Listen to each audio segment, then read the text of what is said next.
அஸ்ஸலாமு அலைக்கும். Hi friends, Wednesday mini vlog பார்த்துலாமாங்க. பசங்க ஸ்கூலுக்கு கிளம்புறதுக்கப்புறமா நம்மளோட ஒரு டம்ளர் டீ போட்டு குடிச்சலாம்னு சொல்லிட்டு டீயுமே வந்து போட்டுட்டு அப்படியே கரெக்டாக இவங்களுமே எழுந்திரிச்சிட்டாங்களா. அதனால் நீங்கள் 3 பேத்துக்குமே சேர்த்து வந்து டீ போட்டுட்டு அப்படியே நைட் வந்து ஊற வச்சிருந்து சுண்டல் பயிர் மதிய லஞ்சுக்காக அதையுமே குக்கரில் போட்டு விசில் விட்டுலாம்னு சொல்லிட்டு அதையுமே பார்த்தீங்கன்னா கழுகி குக்கரில் போட்டு விட்டாச்சுங்க. என் நிழல் எப்போவுமே என் கூடவே இருப்பான். என்ன வேலை பார்த்தனாலும் கிச்சனில் இருந்தாலும் சரி, துணி துவைச்சாலும் சரி, என்ன நான் வேலை பார்க்கணும் என் கூட என் பக்கத்துலேயே இருப்பான். அவனுக்கு தெரிஞ்சது எனக்கு செஞ்சு தருவான். என் கூட ஏதோ ஒன்று சொல்லிக்கிட்டு அப்படியே வந்து நிற்பான்.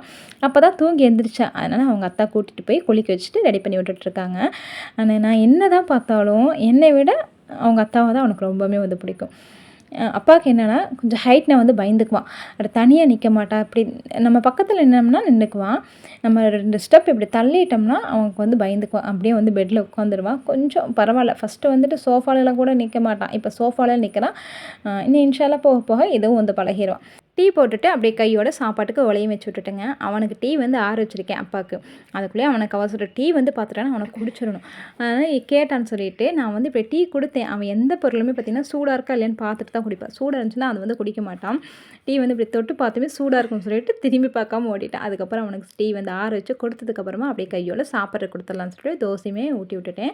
கடைக்கு போகிறதுக்காக நான் கிளம்பினேன். அவனும் வரேன்னு சொல்லி சொன்னான். சரி செருப்பு போட்டு வாடா அப்படிங்கவும் புது செருப்பு. அதனால சார் இதை போட்டு தான் எங்கேனாலும் வராங்க.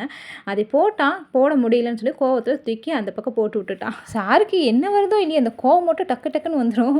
அதுக்கப்புறம் வந்து சமாதானம் ஆயிடுவான். என்னை வந்து முத்தம் கொடுத்து என்னை சமாதானப்படுத்திடுவான். தெரியும் நான் கோவப்பட்டுட்டுனா அவர் சமாதானம் ஆயிடுவார். அதுக்கப்புறம் கடைக்கு போயிட்டு வந்ததுக்கப்புறம் மதிய குழம்புக்கு பார்த்திங்கன்னா ரெடி பண்ணி விட்டுருந்தேன் நான். இவர் பார்த்திங்கன்னா பட்டி டிங்கரிங் வேலை தான் பார்த்துட்டு இருந்தார். கொத்தனார் வேலை. எங்கள் வீட்டில் பார்த்திங்கன்னா சின்ன சின்ன வேலைகள், அதாவது எலக்ட்ரிஷியன் வேலையாகட்டும், ப்ளம்பிங் வேலையாகட்டும், என்ன வேலையிலேருந்து இவரே வந்து செஞ்சுருவார்.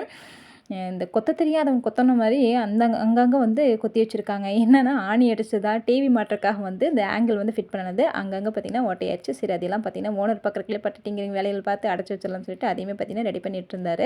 குழம்பு ரெடி ஆயிடுச்சுங்க. சைட் டிஷ்க்கு வந்து முட்டை பொடி மசாலா ரெடி பண்ணிட்டுருக்கிறேன். கடாயில் வந்து எண்ணெய் ஊற்றிட்டு ஒரு 5 வெங்காயத்தை பொடிசாக கட் பண்ணி சேர்த்துக்கலாம். உப்பு, மிளகாத்தூள், மஞ்சள் தூள், சிக்கன் மசாலா இதெல்லாம் வந்து லைட்டாக வதங்கினதுக்கப்புறமா ஒரு 4 முட்டையை உடச்சி ஊற்றி நல்லா சுருளை வதக்கி இறக்கிவிட்டு லாஸ்ட்டாக வந்து பெப்பர் போட்டுருக்கோம். சூப்பராக வந்து பொடி மசாலா வந்து ரெடி ஆயிருங்க. நம்ம சேனல் நிறைய பேர் பார்க்குறீங்க. ஆனால் சப்போர்ட் பண்ணுங்கள், சப்ஸ்கிரைப் பண்ணுங்கள், லைக் பண்ணுங்கள். தேங்க்யூ.